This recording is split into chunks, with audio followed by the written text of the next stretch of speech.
Gledamo proces kako nastaje jedna lepa rock balada od prvog do poslednjeg takta. Pre nego što se uopšte uđe u studio, pesma mora da bude napisana i uvežbana. To znači da izvođač ili bend dobro vladaju strukturom pesme, tekstom i dinamikom. Nekad se rade i demo snimci kod kuće koji pomažu producentu, koji iz pesme treba da izvuče maksimum. Proći ćemo sve faze, fazu predprodukcije, fazu produkcije i fazu postprodukcije. U fazi predprodukcije ćemo da napravimo dogovor koje ćemo koristiti instrumente, notni zapis, akorde, šta ćemo da radimo konkretno, kako ćemo da napravimo taj aranžman, šta ćemo da koristimo od hardvera, od softvera, koji studio, sve te stvari spadaju u domen predprodukcije. Ono što je po mom mišljenju najvažnije jeste domen produkcije, to je domen snimanja. Tehnike snimanja, odabir mikrofona, postavke mikrofona, sama realizacija i u krajnjem postprodukciji, to jest u fazi miksa i masteringa, dovešćemo sve na nivo, standardni komercijalni nivo pesme koja je spremna za izdavanje. Muzikom se bavim praktično ceo svoj život. Otac je muzičar, gitarista, sestra se takođe bavila pevanjem, tako da je nekako prirodan put i sled događaja bio da i ja nastavim da se bavim tim. Uvek je bila gitara, električna, akustična, bas gitara, svi žičani instrumenti. Što se tiče inspiracije za ovu pesmu, ja sam već neko vreme, par godina imao neku temicu, neku melodiju koju sam odlučio pre izvesnog vremena da snimim u kućnim uslovima, u kućnom studiju. I to je stojalo tako praktično u mom telefonu neko vreme, dok nisam odlučio da pokažem jednom drugu, to je Jovan Arsić, moj prijatelj, kome se to jako svidelo i predložio je da napravimo jedan tekst i da snimimo neku demo verziju te pesme. Prvu stvar koju radimo naravno jeste da otvorimo sam program, da obeležimo folder gde ćemo spakovati sve ono što ćemo snimati, zatim ulazimo u gluvu sobu, postavljamo izvođača da odsvira prvo jednu gitaru, zatim solaže sa drugom gitarom, sve to prati postavka mikrofona, odabir mikrofona, pravimo neku ideju u glavi kako će to sve da izgleda jer dobar producent mora unapred da ima sve to sklopljeno. Kada snimimo sve gitare, prelazimo na snimanje vokala, kada snimimo sve vokale, pravimo veću pauzu, odmorimo uši i onda krećemo u proces postprodukcije. Da sve to zajedno lepo stopimo, da dobijemo topli onako zvuk koji je pun i krajnji produkt eksportujemo koji će kasnije ići na gramofonsku ploču. Jako je bitno da pre svega osetimo taj prostor gde ćemo snimati i na osnovu toga mi ćemo da odaberemo ne samo mikrofon nego i koju ćemo tehnikom da radimo. Akustična gitara ima taj topao zvuk koji mora da izazove kod ljudi određenu emociju. Da bi se ta emocija desila, potrebno je da mi to što vernije prenesemo. U ovom konkretnom slučaju ćemo snimati sa dva mikrofona, koristit ćemo širokopojasne mikrofone, to je sa širokom membranom, kondenzatorske mikrofone, gledat ćemo da hvatamo kod 12. praga, negde kod rezonantnog otvora, ali nema pravila. Ono što ja uvek objašnjam ljudima, moraš da slušaš, da koristiš svoje uši, postavljaš mikrofone dok god ne dobiješ taj zvuk koji želiš. Kada dobijemo željeni zvuk, onda izvođač na njemu je da odradi svoj deo maksimalno dobro, zato se studijski rad razlikuje od live, jer kad napraviš grešku kažeš ok, stop, idemo ponovo i snimaš dok god ne izvučeš ne 100 nego 200% iz izvođača i onda kasnije to postprodukcijom šminkaš i dobijaš najbolji mogući proizvod. Live je druga priča, u studiju važi jedno glavno pravilo, nema ništa brzo, sve ide polako, da bi upravo uspeli da dobijemo ono što ljudi žele. To je ta punoća, to je ta toplina, to je ta emocija, jer muzika izaziva najdublje emocije kod ljudi. Naravno, tehnika znači i generalno sva ova aparatura, ali ako bi me pitali da li bih birao studio sa najboljom mogućom opremom i nekog prosečnog producenta ili bih birao sjajnog producenta sa nekom maltene ispod prosečnom opremom, ja bih izabrao uvek dobrog producenta, jer ono što je čovek, to mašina ne može da zameni. Audio producent je taj koji mora da izazove magiju. Znači, on mora da probudi kod tog nekog, da izvuče iz njega maksimum, da probudi to nešto unutrašnje njegovo, da izvuče iz njega, da uđe u mikrofon i odatle da dođe u program koji će on kasnije plasirati u javnost. Ako uspemo da nađemo ono što se zove hotspot, to mesto, dakle, ćemo mi snimiti tu gitaru kako treba. Ako uspemo vokal da motivišemo izvođača da on to iznese onako iz dubine duše, mi imamo posao čak i sa prosečnom opremom, a možemo da imamo najbolji mikrofon na svetu, najbolji preamp, najbolje sve, ako je neko onako stegnut, mi nećemo raditi ništa. Znači, najbitnija je stvar taj ljudski faktor. Generalno mi je jako bitno da se oni svi opuste i da kada uđu u studiju, da taj prvi kontakt, da oni osete se prijatno, da se osete kao kod svoje kuće. Zato je i koncept mog studija takav da deluje kao jedan veliki stan, kao jedan dom. Bitno mi je da upoznam tog nekoga, da vidim šta taj neko preferira, koje su njegove želje, jer je jako bitno da ispoštujemo želje samog izvođača. Jedno je šta ja želim, jedno je šta ja mislim, jedno je šta ja osjećam, potpuno je drugo šta taj izvođač. Vrlo često to može biti u kontri. Zato mi je bitno da uspem da dovedem u istu ravan tehničke delove, znači da se sve to snimi i da ispunjava standarde, paralelno da zadovoljim klijenta, to je izvođača, da bude po njegovom, da kaže to mi se sviđa, a takođe da to bude dobro i publici, što uopšte nije lak zadatak. Kada se snimaju pop-rock pesme, praksa je da se prvo zabeleži tonski zapis instrumenta. U ovom slučaju, kao što rekosmo, akustična gitara. Konkretno prvi mikrofon koji ćemo koristiti bit će Neumann BCM 104. To je više radio mikrofon za broadcast, on hvata poprilično neutralno, frekvencijski, ali baš zato želim njega da iskoristim, da mi uhvati taj low mid, bit će kod negde rezonantnog otvora na oko 10 do 20 cm od rezonantnog, vidjet ćemo da levo, desno, iznad ili ispod, vidjet ćemo, ne mislim da ću baš direktno ovde, ali moram da čujem. Ono što je karakteristično, ja sam ga obrnuo i neku improvizaciju u studiju, vrlo često imam improvizacije i u ovom slučaju sam okrenuo naopako. Sve jedno je, mikrofon će svakako hvatati pun signal, on ne zna da li je gore ili dole, imaš centar membrane koji mora biti isto je kardioida, okrenut je kondenzatorski mikrofon, okrenut je ka izvoru zvuka i on to hvata u punom opsegu. U toj stereo ABS tehnici snimanja imamo jedan mikrofon koji hvata više u low midu, u tom donje frekventnom spektru kod rezonantnog otvora i imamo vintage mikrofon koji će hvatati malo topliji zvuk, da kažem više u tom high midu gde je zasićeno, gore negde kod 12. praga, hvataće taj gde je rukohvat, pa taj pomeranje ruke koji će biti nešto što je ljudski faktor, što će razlikovati kompjutersko kuckanje u midiju od onog pravog ljudskog sviranja. Dva mikrofona, oba su kondenzatorska, oba su sa širokom membranom, kardioide su u pitanju i jedan i drugi, da pohvatamo taj low mid, da dobijemo tu punoć jer radimo akustiku, da radim recimo neku pesmu da imam pun band, da ima i bas linija i bubanj, verovatno da mi ne bi trebalo toliko lovenda, ali ovde s obzirom gitara ostaje sama, hoću da uhvatim tu punoću. Oni stoje otprilike na oko 20, okvirno 20-25 cm od izvora zvuka i onda ćemo u postprodukciji da kombinujemo, da blendujemo zvuk dobijen iz ta dva mikrofona i da dobijemo punoću gitare. S ovim ćemo dobiti malo stereo sliku, ne drastično, možda bismo sa XY varijantom ili nekom drugom tehnikom dobili još širu sliku, recimo mid-side tehnika, dobili bi potpunu varijantu nekog 3D zvuka ambijentalnog, ali za ove potrebe mislim da je ovo i više nego dovoljno. Tako da našli smo hotspot tačke gde se najlepše čuju i možemo da krenemo u realizaciju. Ono što je bitno jako jeste da vodimo računa o faznim problemima, tako da ovi mikrofoni trebaju da budu, jer zvučni talas kako putuje, on ako nema jednaku udaljenost može doći do problema i potiranja faza. Ovde sam postavio mikrofone da budu u istoj ravni i od prilike jednake udaljenosti, tako da ne bi trebalo da imamo problem s fazama, svakako slušamo i ako uvidimo to, pomeramo da bismo izbegli. Varijanta postoji u postprodukciji da se kasnije invertuju faze, ali u globalu je jako bitno da se postavka mikrofona uradi kako treba da bismo dobili čist zvuk.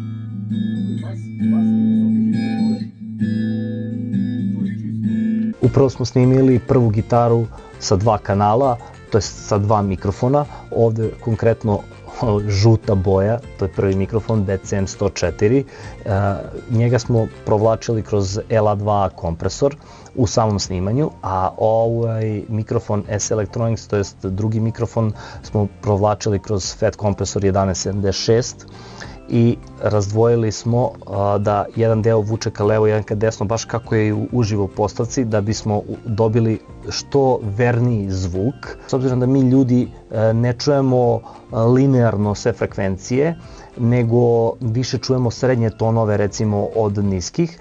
Ovo je napravljena posebna, da kažem, lestvica ili kako god da nazovem, koja meri onako kako čovek čuje i čovek negde najlinearnije čuje na otprilike na oko 80 do 85 decibela i gledam kolika je LUFS, to je Loudness Unit of Full Scale, da vidim gde se nalazim jer mora na kraju da ispuni neke standarde. Poprilično sam zadovoljan kako smo dobili zvuk, čist zvuk i pun zvuk u kombinaciji od 2 mikrofona same gitare.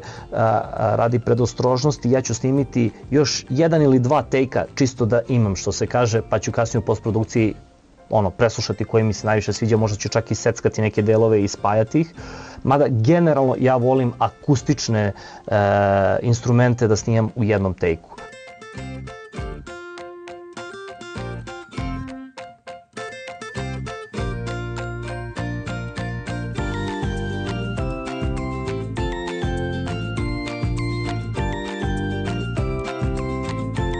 Slobodno možeš još malo da daš sebi tu slobodu da improvizuješ, da ta dinamika koja ide se pomera malo, da imaš naglašenije i manje naglašenije delove.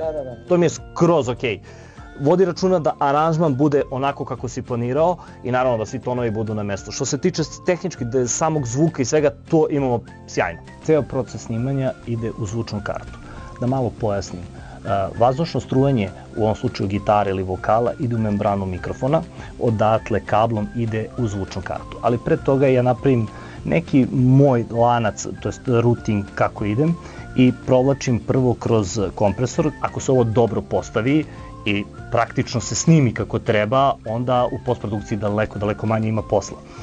Pored toga je jako bitno da se dobiju nivoi kako treba, znači ne sme da ima šumove, ne sme da ima neka pucketanja, ne sme da ima distorzije, mora da bude zvuk pun. Ako je dobijemo previše tih zvuk, pojačavanjem dobit ćemo šum prostorije mnogo veće količine nego što treba. S druge strane, ako je previše sve prepumpano, rizikujemo da odemo u distorziju i da taj zvuk bude praktično neupotrebljiv.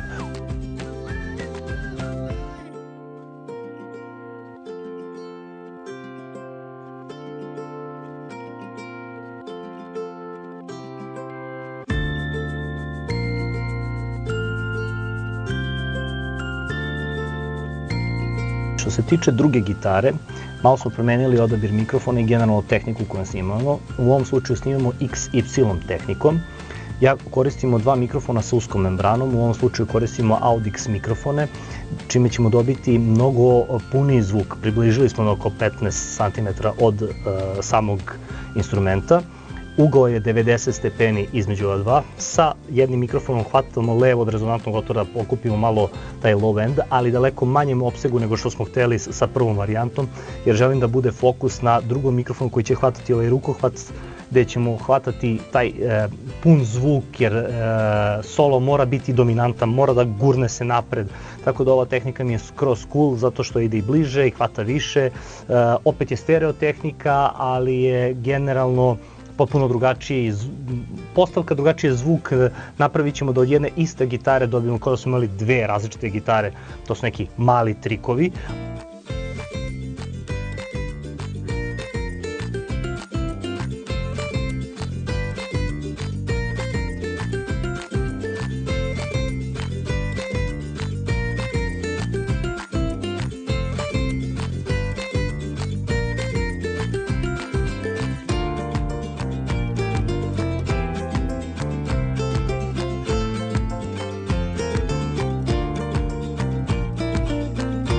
Kod snimanja vokala jako je bitno da uhvatimo pun glas. Da bismo to uradili, potrebno je da mikrofon podignemo da bude u ravni sa našim ustima.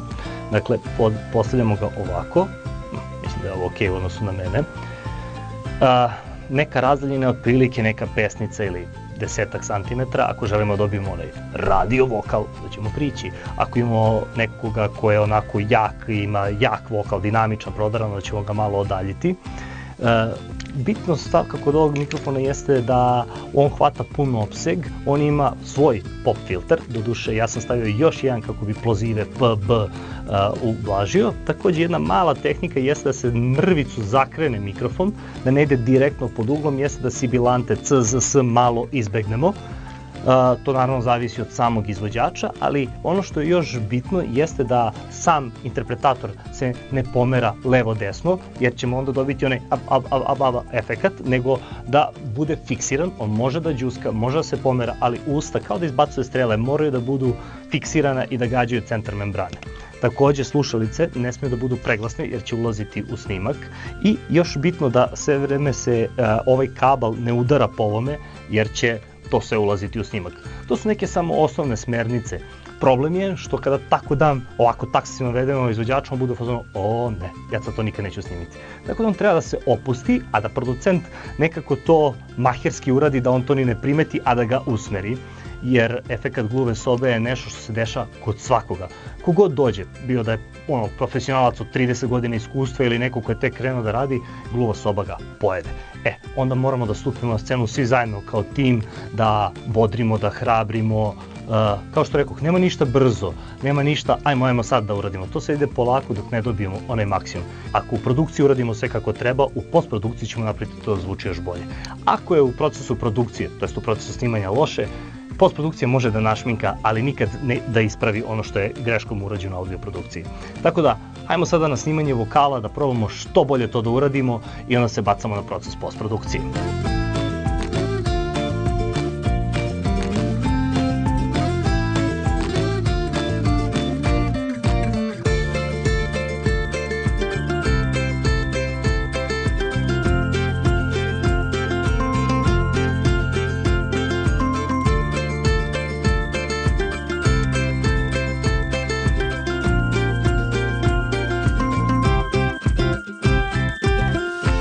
Završili smo proces snimanja, super je sve ispalo, sada ulazim u domen postprodukcije.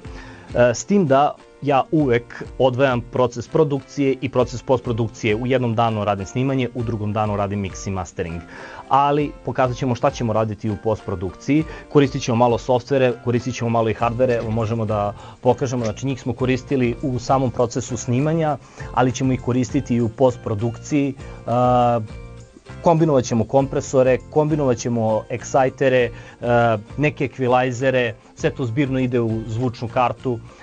Ono što je bitno jeste da se ne pretera, nego da se dobije zvuk na najjednostavniji mogući način. Jednostavnost i suština, to je recept koji pobeđuje. I u generalno u audio produkciji važi jedno pravilo, less is more, to je manje je više. Sad ću vam pokazati šta ćemo konkretno ovde raditi. Prvu stvar, kod vokala, čišćenje vokala. Izotope RX-om ćemo da čistimo klikove, krckanje, puckanje, sve to. Onda ćemo da otvorimo recimo Melodyne i da radimo intonativne korekcije svuda gde ima potrebe.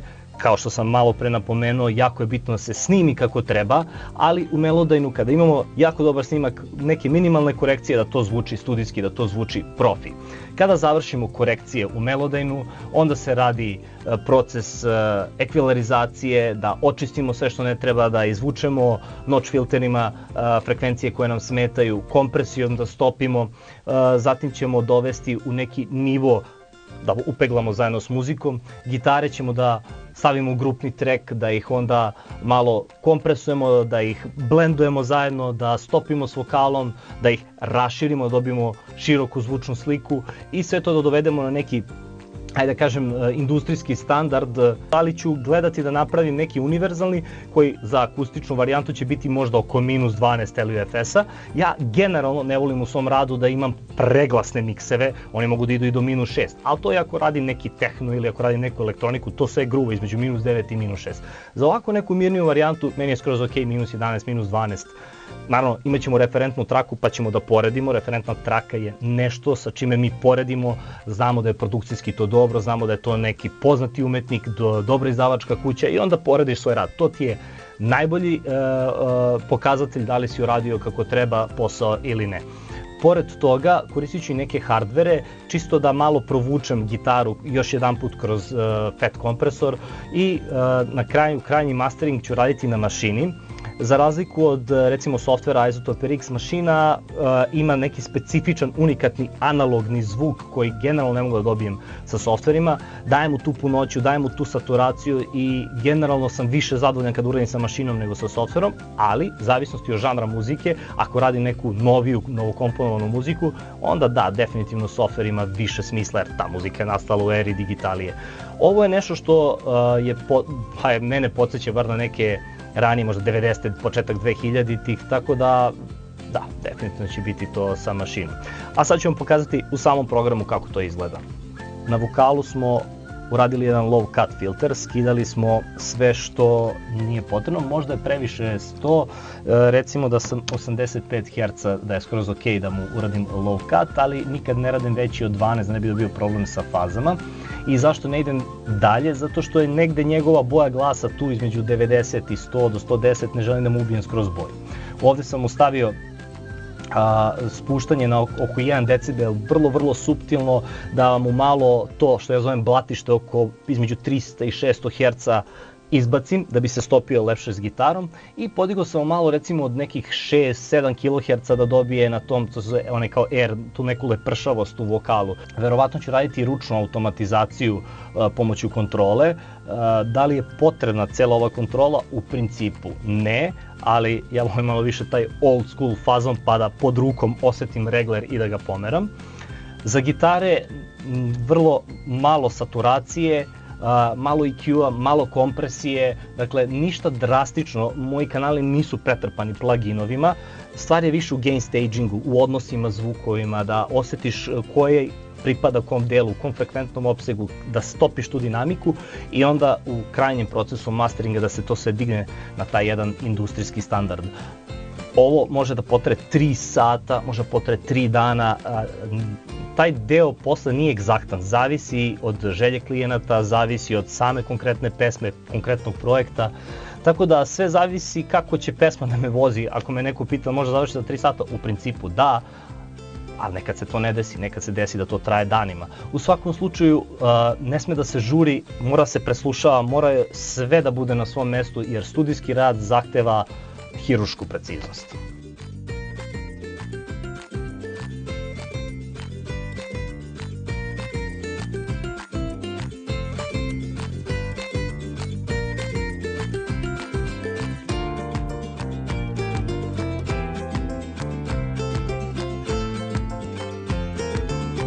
Ovo je bilo novo iskustvo za mene, budući da sam prvi put u profesionalnom studiju.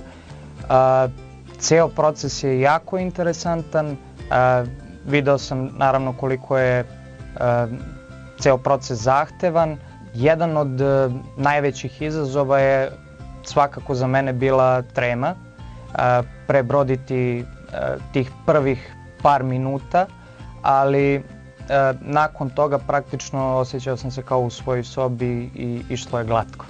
Za početak nadam se da će ovo biti jedna dobra reklama kako za mene, tako i za moj akustičarski duo Strummers. Nadam se da će nam doneti dosta novih svirki, živih nastupa, a za neko dalje snimanje što singlova, što albuma vidjet ćemo. Pratili smo proces kako se hvata tonski zapis ove prijatne balade, ali njen život tek počinje. Pesma nastavlja dalje svoje putovanje kako bi se našla na omiljenom nosaču zvuka što je proces sam za sebe.